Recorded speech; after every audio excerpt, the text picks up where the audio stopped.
We tested this thing like 5 times and it worked great until right now. And now it stopped working. And there are almost 10,000 people waiting to get on this live stream. So it's a little bit of a bummer. So it's okay. Thank you for being here in person so that I can also, to all of you, and I'm so sorry I'm so tiny. I asked on Instagram what y'all needed help with. And it was like overwhelming.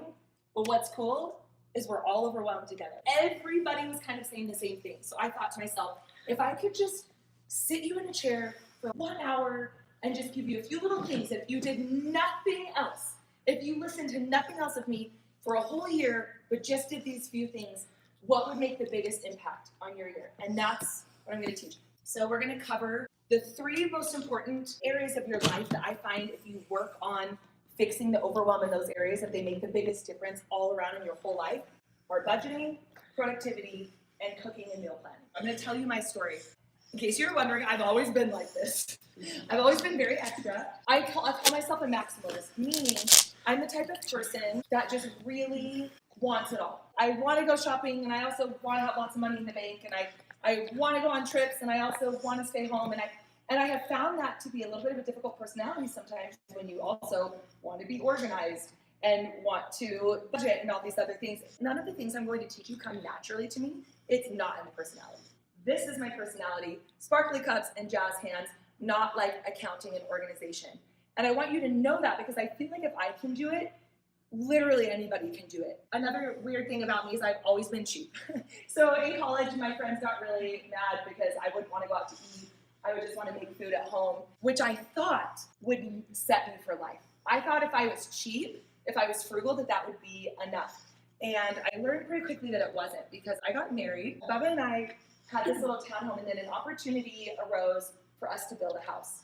And being like 12, I swear, we thought we were so grown up and decided it was the best thing to do. And we did pray about it. We felt really good about it. We dumped everything, every dime we've ever made in our whole 25 years of life into building a house. Picked out all the finishings, everything that was going to be our forever home, which makes me chuckle now, because in your 20s, like, do you even know what forever is? But along the way, things got a little complicated, because in the process of building this home, it took us about a year, Bubba quit his stable job to start a business. And we also felt really, really good about that. Prayed about it. We just were stoked. And we felt like, oh my gosh, our whole lives are just settling into place right before us. But then it all came crashing down. 2008 hit. Anyone remember? That was fun, huh? And the housing market totally changed. Laws changed, regulations changed, and we no longer could qualify to buy the home that we paid to build because he was an entrepreneur. We had to make the decision between the business and the house, and in the end, we chose the business, and it felt right about it. We had to walk away from the house, and every dime we put into it, we didn't get any of it back. I mean, we literally had moved into the garage. Like, we were about to close. We had moved all of our stuff in the garage. We had renters in our home. So we had to kick out our renters. Here's baby Bubba. We literally painted our white appliances black because we were too cheap and couldn't afford black appliances. I do not recommend it. It doesn't work very well at all. And then along the way, things continued to get complicated because we went from 2 stable incomes. They weren't huge, but they were stable, down to 1 when I got pregnant, decided to become a stay-at-home mom. So we were living off of about $31,000, which was not enough at the time. And so we found ourselves living off of credit cards. They added up so fast. Even though we were the frugal people, even though I was the one that was making food instead of eating out, even though we were the ones painting our appliances instead of buying new ones, we still couldn't get ahead. I realized at that point that frugal actually wasn't enough. It actually wasn't about frugal. It wasn't about finding a good deal on something. It was bigger than that. And I didn't know where to go. So I looked online and I found a bunch of experts that were talking about like paying cash for stuff. And I was like, I don't even know what universe you're on. I don't even have cash to pay cash for things. Can we talk about like groceries? How much am I supposed to spend on groceries? And how someday can I afford to actually buy a black microwave instead of painting one? And nobody could help me. And then I also, at that time, do you guys remember the extreme coupon era? Where it was like the binders and the glasses. And so I found that, and I didn't really fit in either category. So I forged my own path. We had a car we couldn't afford, a house we couldn't, a townhome we couldn't afford, literally $0 in savings, living off of $31,000 with a new baby. And I got to work. And I started doing things that worked for me, that were just different. They were a little sparkly, a little fun, very visual, and I just made crap up because my brain doesn't do math. It wasn't working for me. And I started blogging about it because it did work. And in 13 months, we paid off all $15,000 of credit card debt and got rid of the car that we couldn't afford. So do that math, $15,000 of debt, making $31,000. It is true, that is real math. We didn't win the lottery.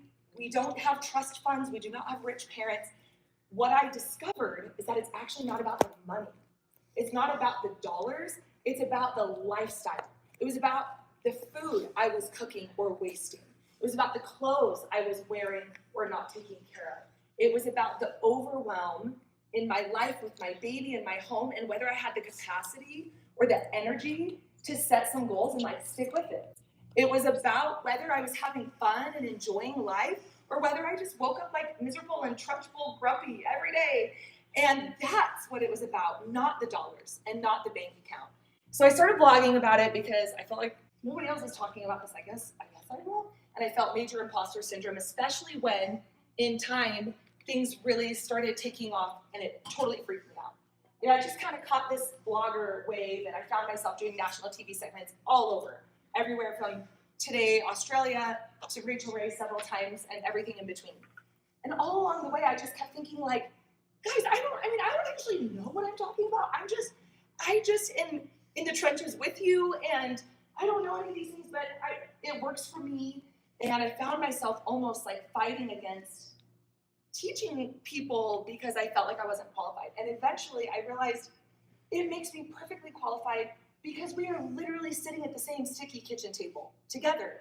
And if there's anyone who knows what you're going through, it's someone who's in the trenches along with you. And if we can't figure it out together, then who can you rely on? So that's when I really decided, like, you know what? We are doing this. You guys started calling yourselves Freebs. So you're Freebs. Welcome to the Freebs family. It's still a thing. Started one-on-one because people wanted a little more help. And then that got really busy as I had more babies. So then I started doing small groups and then bigger groups and bigger groups and bigger groups.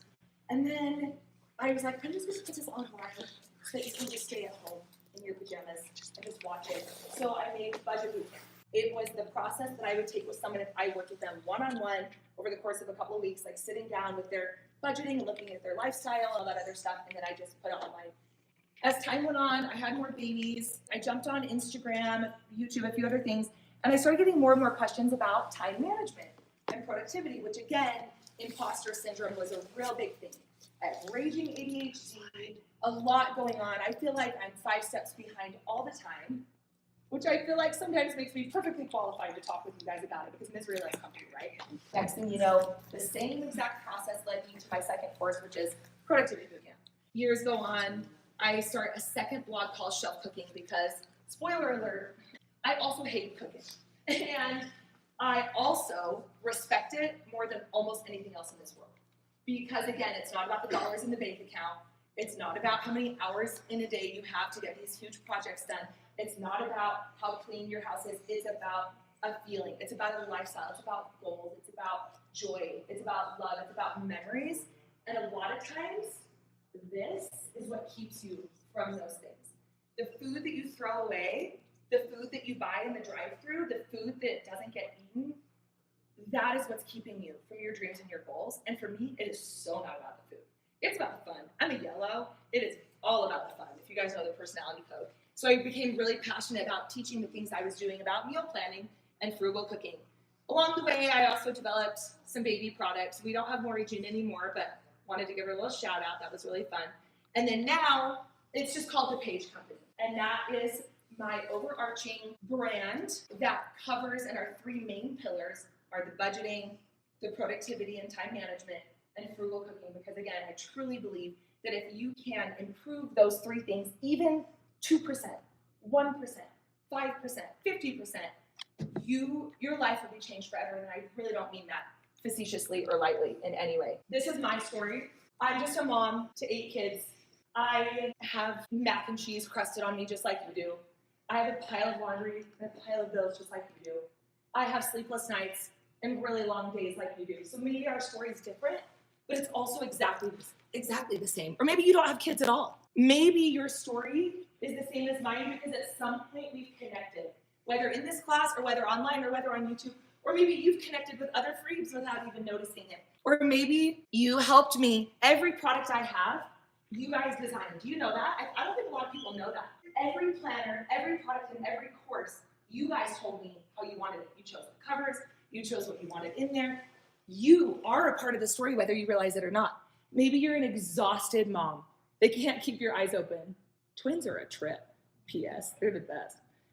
Maybe you just are in a really hard phase of life right now, going through something really hard. Maybe you have some medical things that are just a freaking bummer, or someone in your life does. Maybe you are trapped in a mess that you can't figure out, whether figuratively, literally, physically, emotionally, and you look at this and you're like, I don't know what to do. Maybe you're just trying to be there for the people in your life. So this is your story, and at the end of the day, I can give you all the tips in the world, but what it needs to come down to is your why. Why? Why do you care? Because it's not about the dishes, it's not about the laundry, it's not about the money. It's about your life. It's about living the measure of your creation.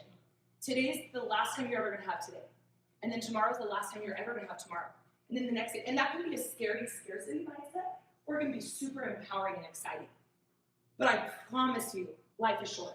And I promise you that these tiny little things matter so much. So today, we're gonna conquer it. We're just gonna jump right into it. On Instagram, I asked you guys what your budgeting pain points were. There were literally thousands of responses, but several of the things that I saw, it's all the same. What do I do with my money? How do I stretch it? How do I track it? Sometimes it's how do I get more of it? And that's a whole nother thing I would love to teach someday, is the section of when your paycheck isn't enough, which we have an entire module on that in Budget Bootcamp. But at the end of the day, I feel like there are two main things that, if I only have you for a second today, that can help with most of these things. First up is we're going to talk about a filing cabinet. Yes! Woo! I know. At least it's a cute one. Okay, why do you have a filing cabinet? Like, what is the purpose of it? Yeah, why do you need to store files? So, like, why couldn't you put them on a shelf? Or, like, what? Why have it? Why do you need it? Organized. What's that? Organized? Keep them safe. Safe? Easy to find? Exactly. What if all you do is open the drawer and toss your papers in? It still keeps them safe, right? But does it keep it organized? Does it keep it easy to find? Does the filing cabinet matter if you're not using it fully? This is no longer serving you, right? That's why we have filing folders, just like you ladies said, because it's not enough to just have things in a pile. The purpose of the filing system is what? How is this better than this? Yes, by category, you can find what you need to find quickly. This represents your banking. Click. Yes, you're so good at this. The very first thing I did, the very first thing to get us out of $15,000 of debt on a $31,000 variable salary was open a ton of bank accounts. And I actually did it completely by accident. I'm going to tell you the real story. I was buying my groceries, sweating, as you're like putting things in the cart. You're like, can't afford this, can't afford this, can't afford this. And over the loudspeaker, you know, they have like a bank in the back of stores sometimes, or they used to. They announced over the intercom that you would get like $200 for opening a checking account. And I was like, woo!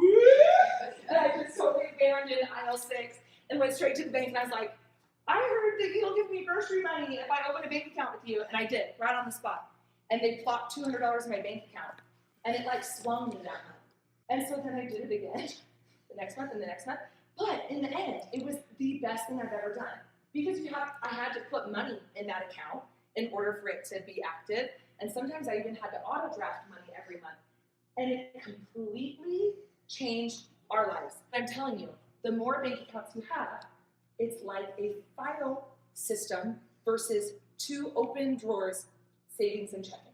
Back in the day, our parents used to have to hitch up the horse and buggy and go to Wells Fargo and like the pen that's attached on the chain, and you know, we don't have to do that anymore. You could literally probably from your phone right now open a bank account at your bank, I bet. Doesn't cost you anything. You won't have fees. If you do have fees, change your bank. There are dashboards where you can have, we have bank accounts from probably 5 different banking institutions, and we have dashboards that show it all in one place. You can use personal finance, Rocket Money, even Mountain America Credit Union for you Utahns. They have a really great dashboard. It's not what it used to be. So these are kind of the 7 that we started with that I think are a really good starting point. But this is extremely customizable. Again, you're opening your drawer, your savings drawer, and you're just adding some file folders, and then your checking drawer and adding a few file folders. You will always have less folders in checking, because checking should not be a holding account. It's more like just like a home base that then bounces you to other places. But savings is where it comes. So for us, we had 1 savings and 1 checking at the time, and I decided to open a second savings. And we'll get into this, but then we started siphoning a little bit of money into an emergency savings, so that we had 1 savings, our family, or regular savings, that we could use to actually like save up for stuff. And then the other one was a true savings for emergencies. About to lose our house, emergencies. And that gave me so much peace of mind. Even if all you ever put into that emergency savings is $50 a month, you have no idea what blessing that now is to your family. But you have to get it out of sight, out of mind. Because if it's in that drawer, you're gonna spend it. Another one that saved us, because at the time especially, I was definitely in the baby producing phase. I have 8, had them in 10 years. We do not have insurance from employers. We have a very high deductible. I think I've hit my deductible like twice ever. It's just the joy of being self-employed. And as a result, I felt like every time someone got sick, every time I got pregnant, every time something happened, it's just like on the movie Up. Have you guys seen Up? Where he has that jar. What is the place called where they want to go? Paradise Falls, yes. He would break his leg and they'd crack into their jar. And then the tree fell on the roof and they cracked in the jar. And his wife died and he never got to go to Paradise Falls.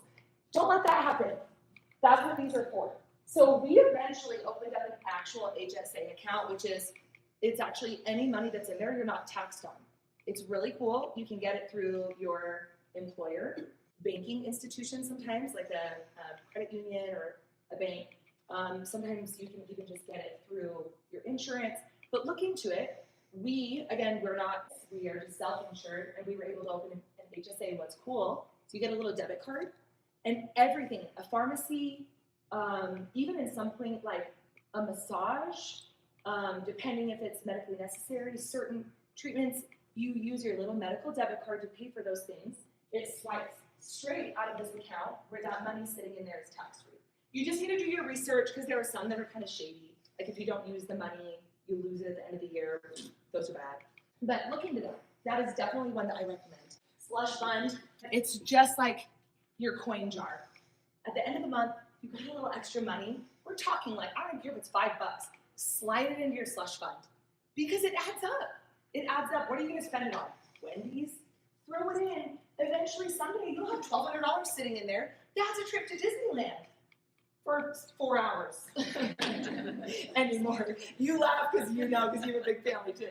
But it all adds up. Why not? You can open some for your kids or college, and that's kind of where we started. And then these are a few other ideas of just some optional ones. We moved into an older home that needed a lot of renovation, so we opened a home improvement account.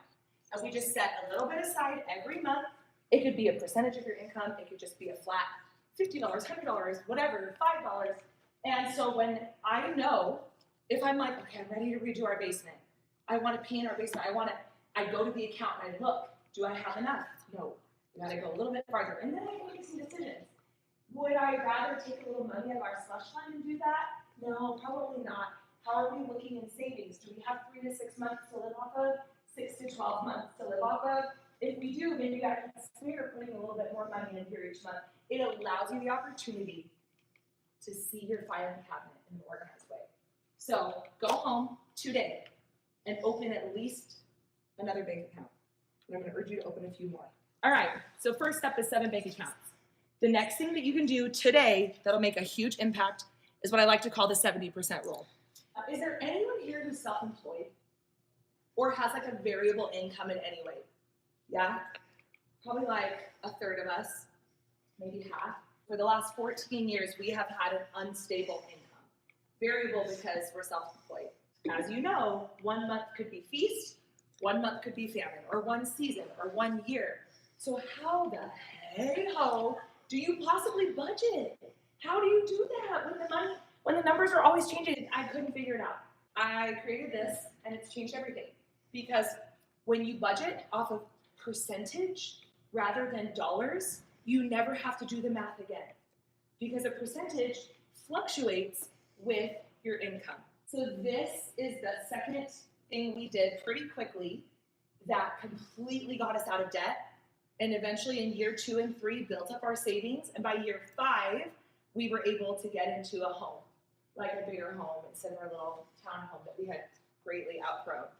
And we didn't make that much money at all in the first 5 years. We were just really wise with it.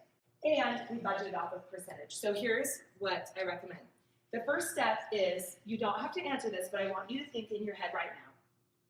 Do you, as of today, right now, know exactly how much money you make each month, collectively, as a family? Do you know how much you actually bring home? Because there's a difference. Your paycheck is one thing. What actually gets deposited into your bank account is a totally separate thing sometimes. After taxes or withholdings or insurance, or maybe you have a 401k, whatever. It's okay if you don't know. Most people don't. If you do know, that's like literally actually amazing. So good job. So find your income that you take home that you would actually deposit. Why is that important? Because I'm talking about budgets. I'm not talking about financial planning. I'm not talking about, what house you can afford. I'm talking, when I say budget, I mean what you can control. I think there's expenses, and expenses are like gas, right? And interest rates, and things that you can't really control. Budgets, that's what we own. That's like grocery shopping, school clothes, vacations. That's what's gonna make the difference in your life. The expenses you just have to deal with. The interest rates and the gas prices and all of that. Budget-wise, it's important to know what you have to work with. So we're gonna take your take-home income and your goal. It might take you a bit to get there. Is that 70% of what your take-home income is, you have to spend on whatever you want. If you want to spend 65% of that on travel, do it. That sounds great. If you want to shop at Nordstrom, do it. Secondhand store, great. If you like eating obnoxiously fine foods that are like $80 a plate, I love that for you so much.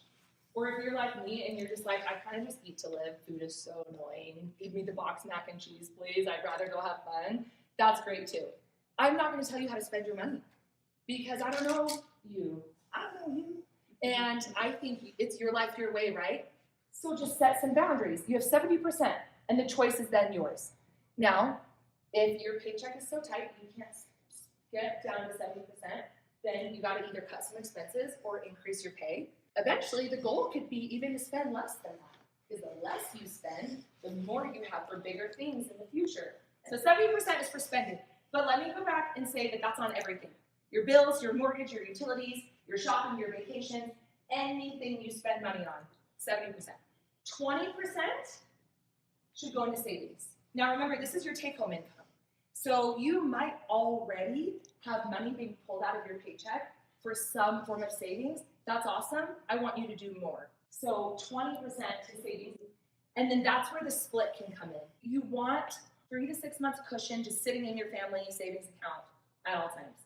And then your emergency, 6 months. If you could get up to like 12 months, somebody, that would be awesome. But let's be honest, like that's really hard. But if you can have 3 months, 6 months in each of those accounts to live off of, you will be fine. You can lose your job, fall off a ladder, and be in a full body cast for 6 months. It will be hard, but you'll be okay. And the peace of mind that brings, you literally can't put a price on it. It won't happen overnight, but if you follow this, it will slowly and surely build up without you even realizing it. Because again, going back to all that banking stuff, you just set it on auto pay. And in fact, you can even go to your employer, your payroll company, and they will do it for you. Do you know that? You can actually ask them to siphon out your paycheck for you, and 9 times out of 10, they can do it.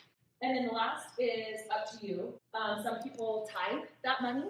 And if you do tithe, some people tithe off of gross, and that's fine. In other churches or situations, maybe it's off of net. This is entirely personal, but this last 10%, I want you to do something philanthropic or proactive. I don't want it to go to you.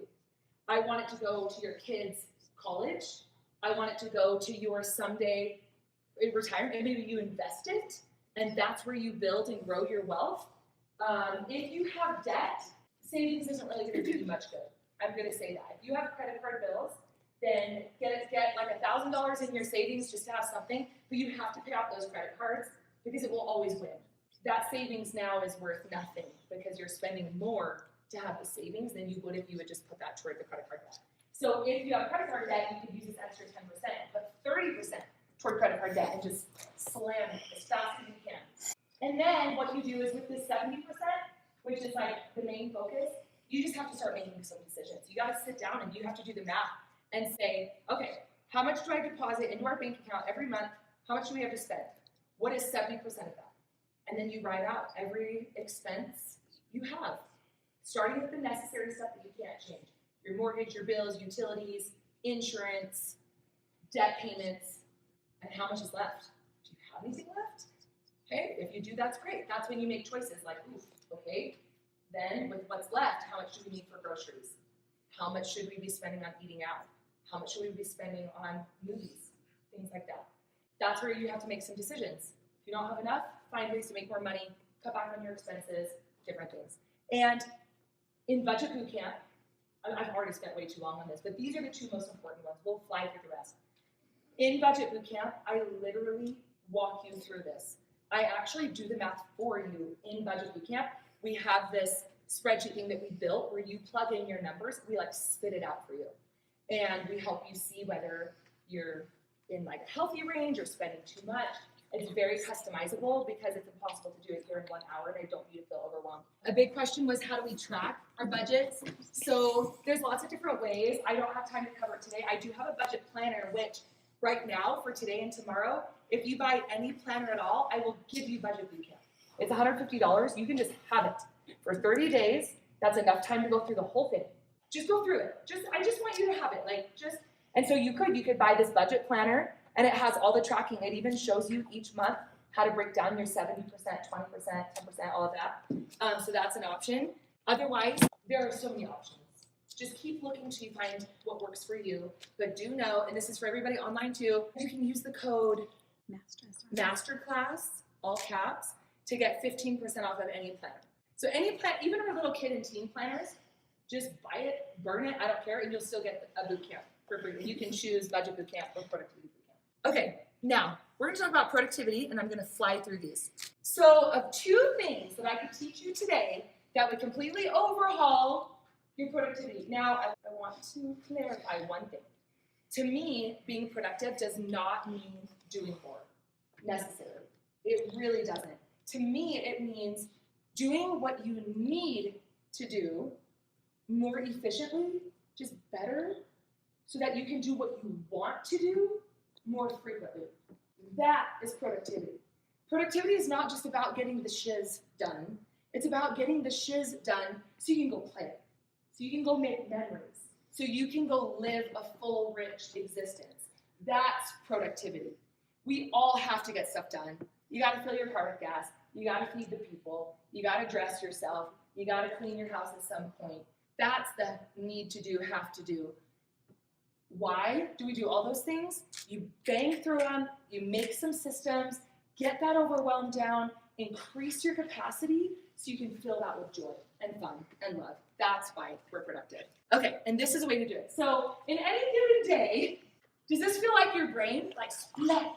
It's like just things you gotta get done in no particular order. And I don't know if you know, but your brain is an amazing machine, but it is limited. And it can only have like 7 tabs open at a time. But that's everything. What day is it? My eye itches.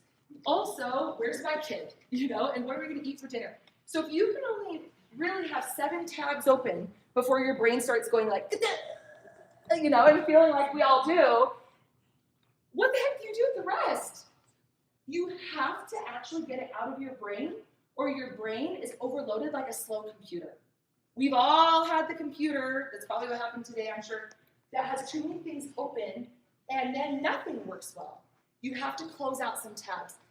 Physiologically, neurologically, a way to do that is you have to actually write stuff down. Your brain considers it a transfer of energy, of concentration, and it closes a tab. It doesn't mean it's done, but it means it knows that it has been captured somewhere else, so it can shut down that tab for a minute, which then gives more energy and attention to other things. We're going to teach you how to do that. This is a block schedule system that I have been doing literally since high school. And when people started asking me how I get stuff done, I was trying to explain it. And then I started drawing these little things, and next thing you know, it like exploded on the internet. And now we have a whole line of block schedule planners because the truth is, it's kind of the only thing that works for me, and it's worked for a lot of you too. So here's how it works. You have blocks in your day, whether you realize it or not. What a block means is like a natural break or transition in your day. Picture high school. You wake up. That's when your first block starts. And then you wake up and you do whatever you need to do, but the next block starts when school starts, right? That's kind of like the next natural break in your day. So you get to school and then you sit down in your class and then the bell rings and then it's time for the next block and then it's lunch and then the next block. And then after school you've got soccer, and when soccer's done, that's another natural break in the next block, and then it's bedtime and then it starts all over again. You might have to form a few blocks if you feel like your day is just like one big mush, but we're gonna break up your day and close some tabs. Let's say this is a totally hypothetical scenario, but this is based on the majority of the audience that I recently asked online. This is what the majority would fit in with, okay? Let's say you wake up at 7, because let's say you have kids and let's say they have school. You wake up at 7. That is the natural beginning of your first block. Let's say your kids get dropped off at 9:30. That is now kind of a natural block in your day, because you wake up, you're doing all the stuff, and then you get your kids out. Naturally, I would call that, for me, my morning block. It's kind of the first part of the day. Now, this list, which was just a splat list of all these things in your brain, which I want you to shout out a few of these things that you feel like if you were a mom of kids, getting your kids ready to get out of school for 2 hours in the morning, which of these things could potentially make sense to do during that block? Just shout out 1 or 2 or 3. Make bed, breakfast, get ready, Bedtime. Oh. But I wish. Snooze. Make school lunches. Okay, click. Naturally, do you see what your brain just did? How suddenly instead of a big splat, your eyes can kind of see a few things pulling to the surface that make a little bit of sense. You're probably not going to sit down at your computer and pay the bills while you're trying to get your kids off from school. You're probably not going to prep for tomorrow. You've got all day to do that. You haven't even done today yet. You probably don't schedule, if you can help it, an appointment first thing in the morning and tell your kids, like, good luck, get yourselves off to school. So there are natural things in your open tabs on your open to-do list that tend to settle in these blocks if you let them. These are a few things from that list that could potentially fit in that block. All of this is customizable for you. If you don't have kids, if you have a job, you still have a morning block. You wake up at one point, you gotta get to work at one point. What things make sense to put here? For you, maybe it's waking up early and exercising. Maybe it's, I don't know. But this is a natural thing. And then click. And then next thing you know, your kids are off to school and you walk in your house and you're like, okay, kids are gone.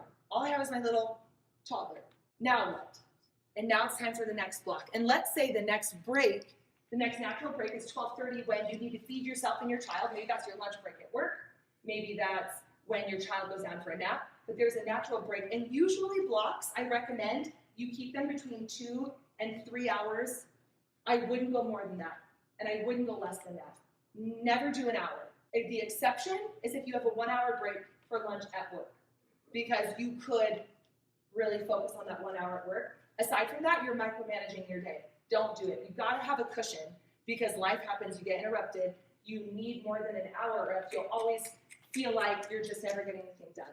3 hours is a sweet spot. You'll see 2 hours a lot in here. And this is based on a real life scenario. That is my life, pretty much. Okay, so next. Okay, so you have this, and a few of these things we kind of faded out, and that's for the morning block. And you know what? If you didn't get them done, we're moving on anyway. Because if you're in math class and you're in the middle of a project and the bell rings and it's science next, you're not going to keep doing your math and science.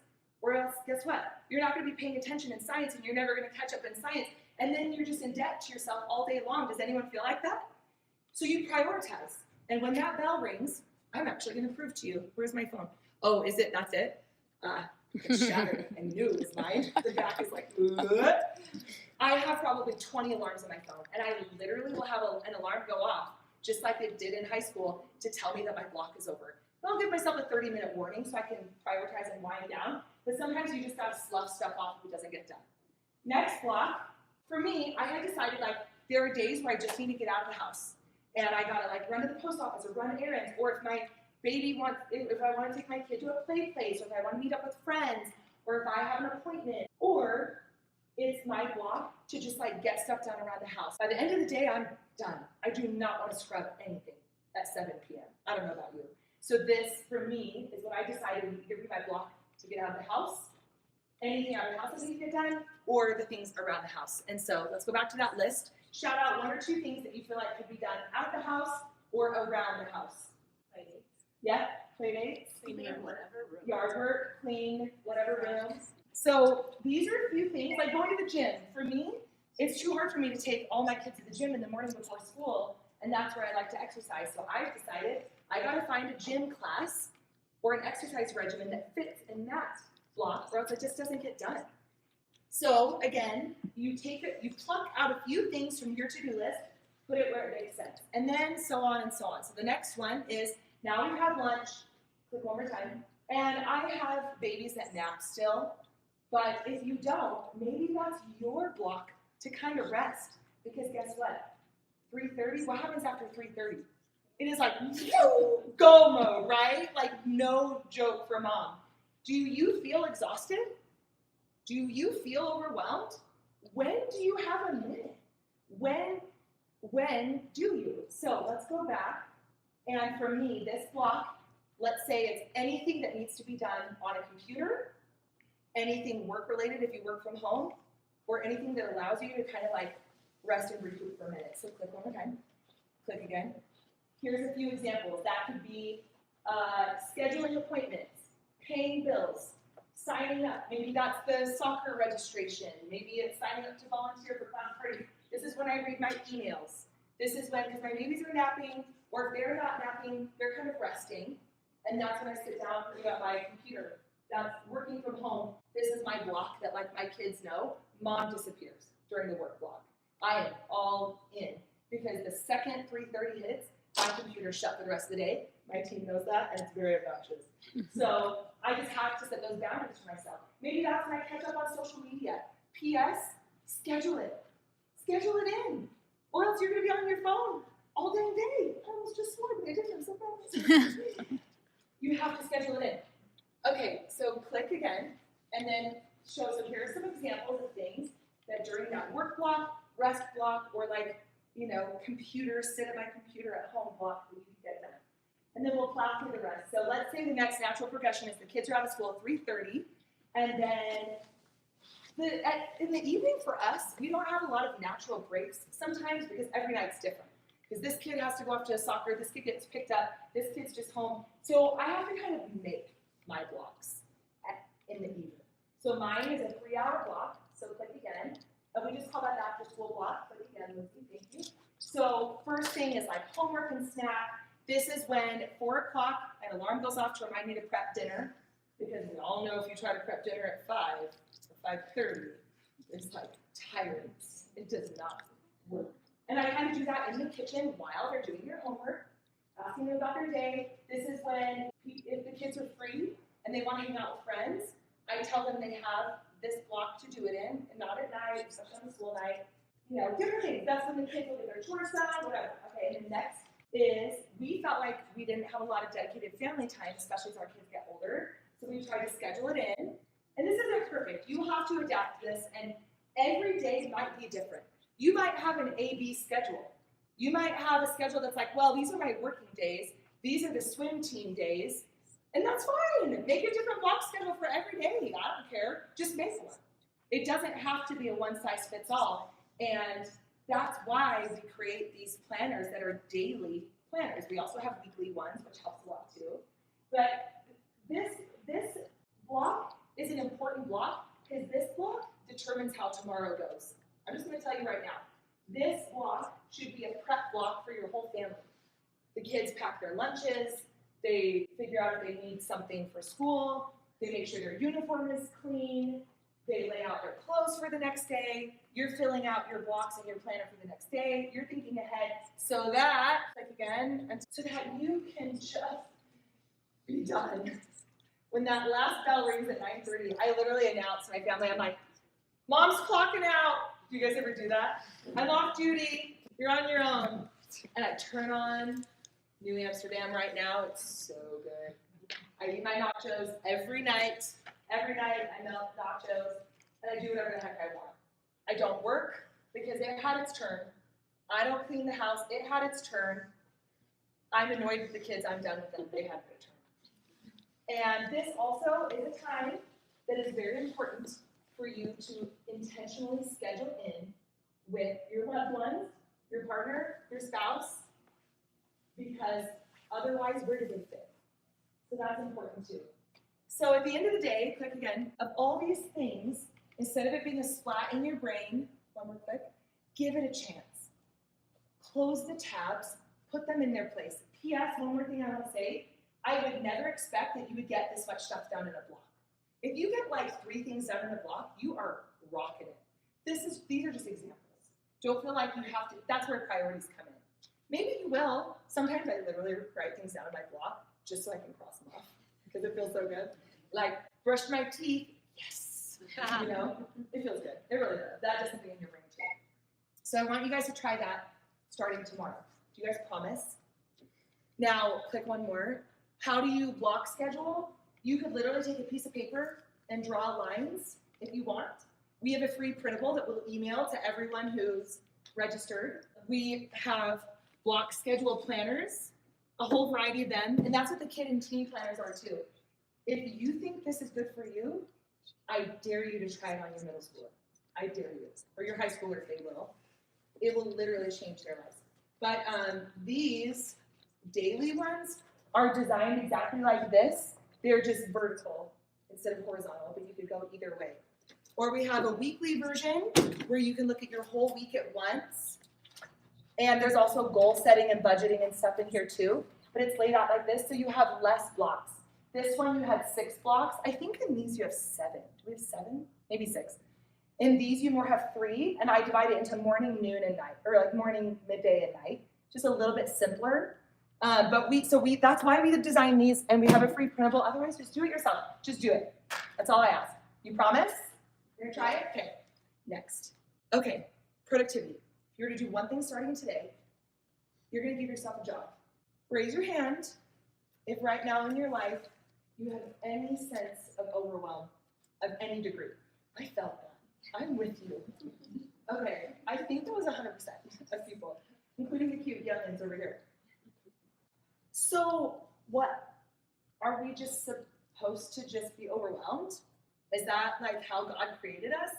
Is that who we are and the best version of ourselves? The messes are never going to go away, right? The tasks are never going to go away. So what? Like, why? How do we fight this constant feeling of overwhelm without just taking a magic bewitched wand and zapping everything away? You can't, right? It's the same concept of, which is actually really morbid and I hate it so much. But how do you eat an elephant? Do you know the answer? One bite at a time. It will not go away. You just have to decide how to attack it. And I guarantee you, if you look at this room, which is a real room in my house, not currently, but it was, and if I look at that, that will sit like that for 6 months, unless I break it into a job, which is just one bite. And I don't care what it is. It could be a physical mess. It could be a work project. It could be planning a wedding a year from now. It could be figuring out budgeting, moving, anything, big or little. Even just planning a little birthday party for someone can feel very overwhelming. Those will not go away. That is us being human and living human experiences. You just have to break it up. So here's how. I'm going to give you 4 just little tools. We go over this in Productivity Bootcamp in really great detail. We actually attack your overwhelm points and your pain points one by one. That's what the whole program is we like pick one, we fix it. Pick one, fix it. Pick one. And by fixing it, what you do is you create a system around it. Because if you just throw a Band-Aid on it, if you just throw paint over it, it's not going to fix the issue. You have to create a system so that it doesn't pop up again. Or that if it does, it kind of self-resolves. So here's a few little tips of just what I can help you with today in our limited time. Number one, never leave the room empty-handed. Don't forget the canoe. Everybody? No? Never, from starting today, you will never walk out of a room without something in your hands. It is such a small thing, but that is a system, a habit that will literally break your overwhelm, your messes, into little bites. Every time, I'm not kidding, if you're in your kitchen and you just need to walk into the dining room for something and they're connected, I want something in your hands. Because 20 bucks says there's something along the way, whether it's a piece of something or a cup or a whatever, that by the time you go back to where you're going, you could do something with. And if you're constantly biting, nibbling away at the messes, at the overwhelm, at the problems, they will be less. You won't even notice you're eating that elephant. We really need a new phrase. It is so gross. I actually Googled last night cute pictures of elephants when I was finishing the slides, and I was like, I can't even put one on there. It's so gross. But you know what I mean. Never leave your room empty-handed, okay? Number two is the 10-30 rule. Very simple, but this is something I chant to myself all day long. Because I'm a dropper, Mandy knows that she's been to my house. I have piles. I will literally like walk in the door and set my stuff down and then walk into my room where that stuff could have gone. It's a little bit of an ADHD thing. So I have to tell myself all day, just 10 extra steps, just 30 extra seconds, and close it out. Get it done. Complete it. So instead of walking the dishes to the sink, take 30 extra seconds to put them in. I guarantee you it's less than 30 seconds. Instead of walking the mail in from the mailbox and setting it on the counter, take 10 extra steps to go to the recycling or whatever and just sort through it right there, junk mail or not. And then when you're done with that, take 30 extra seconds to go put it in your little system so that you can put it on your blocks and get it done during your computer work block. 10 extra steps, 30 extra seconds. And if you do that all day long, and P.S., this will change your kids' lives. This will change your life. Anyone have the kids that walk in and like drop their coats right outside their little cubbies or their hooks or whatever? And it's like, just make it a thing. That helps a ton. Next, set a timer for everything. Everything. I don't clean my kitchen. I speed clean my kitchen. If I look in a dirty kitchen, I'm so overwhelmed, but I can give myself 10 minutes. And actually it becomes really fun and motivating. You just like crank some music, set a timer, and just plow. And then I give myself permission that when that timer goes off, I leave it, but it'll be better than me just not doing it because I'm overwhelmed. Set a timer for social media. Allow yourself the time, but then shut it down. Give yourself a timer and say, okay, I'm going to give myself 15 more minutes of working on this project, and then I'm going to shut it off and go watch a show for 15 minutes. It's a form of currency. It's a form of motivation. And again, it takes something big and breaks it down. Set timers all day long. And last is just one per day. Maybe that's one box. So for example, that room was when we moved into our house, and it was so overwhelming. I had newborn twins, and it was a disaster, and we were in the middle of renovating, and I didn't know, I couldn't do it. But I could do one box per day. And so I did. And then eventually it was done. If you have this giant junk drawer, maybe it's not even one drawer per day. Maybe it's one handful per day. If you have a disastrous closet, maybe it's not one closet per day. Maybe it's literally one timer per day, 1 5-minute timer per day. Break it down, break it down, break it down. Laundry, one load per day. If you need to deep clean or clean your bathrooms, one toilet per day. Break it up, work it into your blocks, and it'll make such a big difference. Okay, and then last, the 2 things about meal planning. Plan backwards.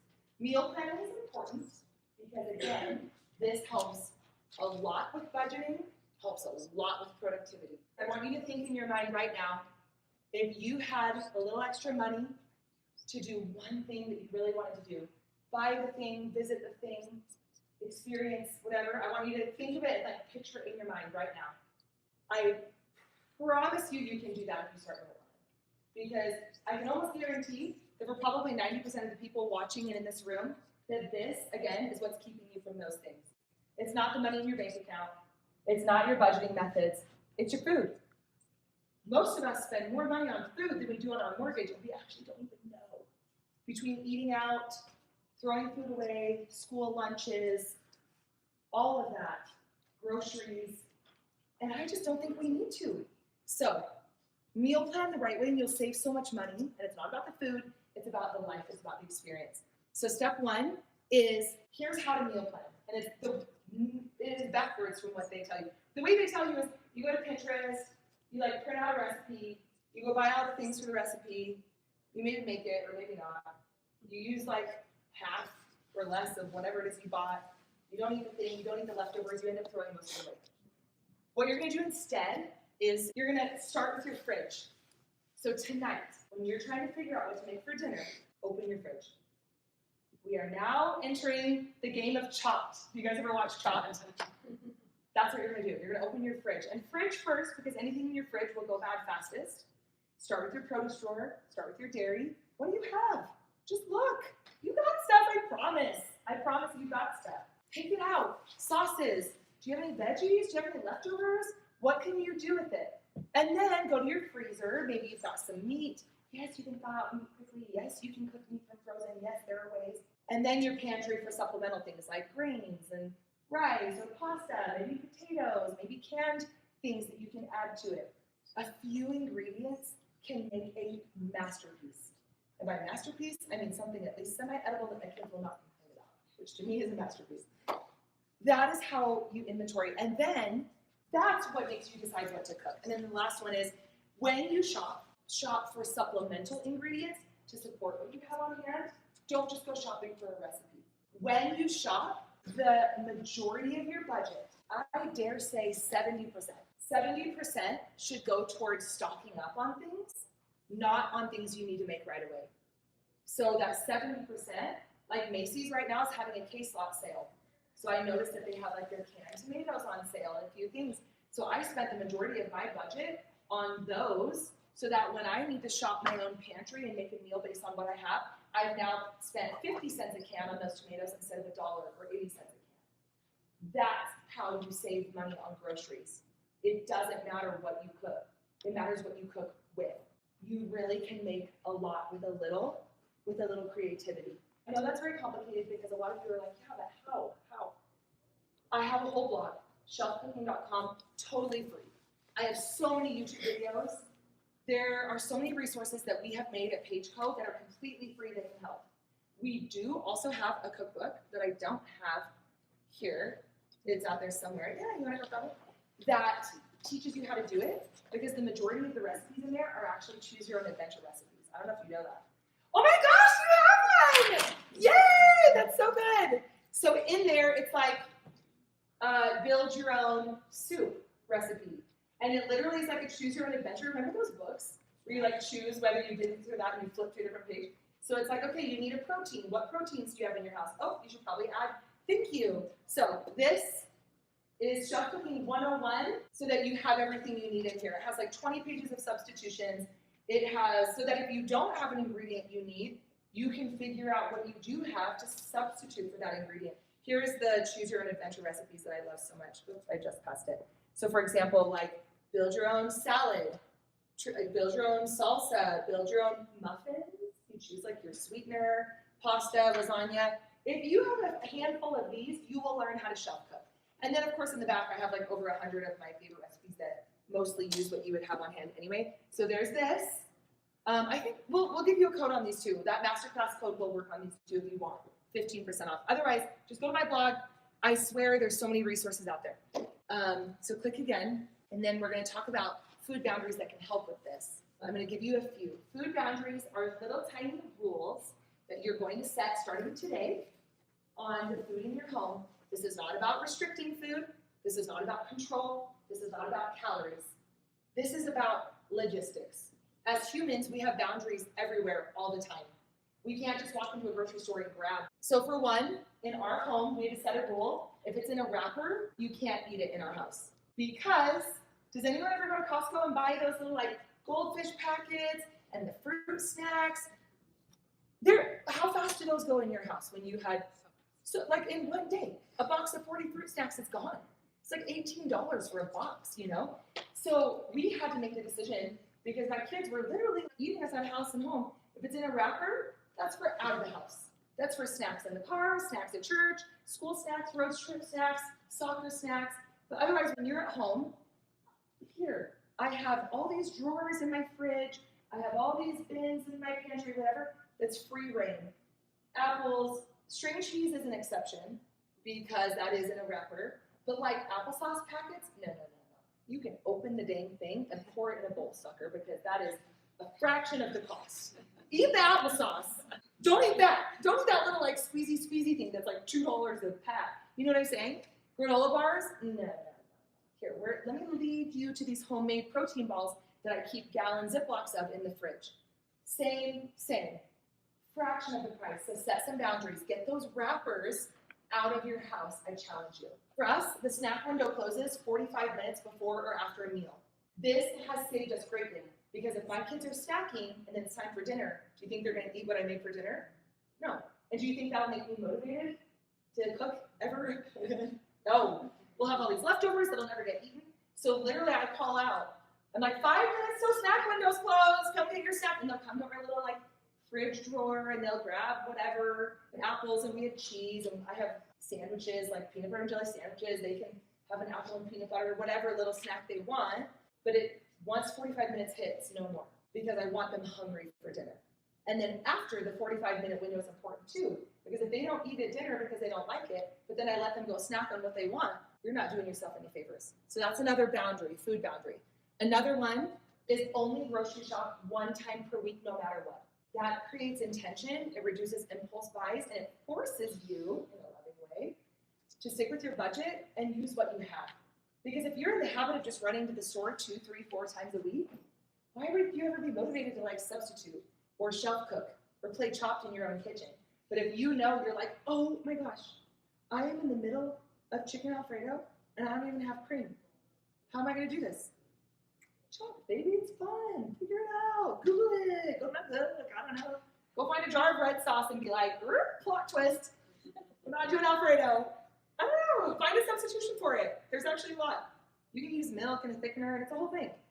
And next thing you know, you're saving hundreds because you're out of the store. Because how much does a gallon of milk cost right now? Do you guys know? $3. No, it's $75.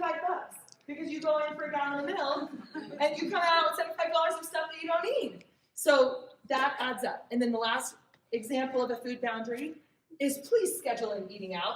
For heaven's sakes, life is too short to only ever eat your own food. Gross. But one of the boundaries in our house is I tell myself I don't eat out unless it's scheduled. But I schedule it in. Every Friday night's pizza night. I buy it. I don't cook it. I don't cook on Saturdays. And every Monday, I treat myself to a lunch, a DoorDash lunch, because I have back-to-back meetings for like 4 hours straight. So I have those scheduled in. I look forward to them. I enjoy them. And then it's like released from my mind. And I'm just excited. And if my friend had a birthday lunch yesterday. So I knew that was coming. So I ate lunch at home on Monday so that I could go out, eat with my friends on Wednesday instead. Schedule it in. But just set a little boundary on it, and it will save you so much time and so much money. It'll keep you motivated. Oh, we did it, you guys. We did it. That's it. Those are my tips and tricks that I want you to start today. I know it's a lot. So as a recap, we will send you the slides, especially on YouTube. You guys are really good sports. Thank you. We'll send you everything. We'll send you the slides. We'll send you everything you need to know. I even had my team made some little printables. Block schedule printable, we have a debt payoff printable, and I can't remember the third one, an inventory printable for you. Will you please try a boot camp for free for 30 days? I just want it in your hands. You can give it back. We won't charge you if you don't want it. If you want it like ongoing, then we'll give it to you for a discount after. But just buy a planner and we'll just give you one of the boot camps, $150 value, free for 30 days, which is enough time to go through it. Make 2024 your year of memories and experiences and less overwhelm. And please don't figure it out on your own. I've done that for the last 13 years so that you don't have to. And if it's not my methods, then go find somebody else's. But just don't let the overwhelm win. Don't let the debt win. You were not made for that. You were made for more, and I can help however you let me. So thank you so much for being here. I love you guys so much. Woohoo!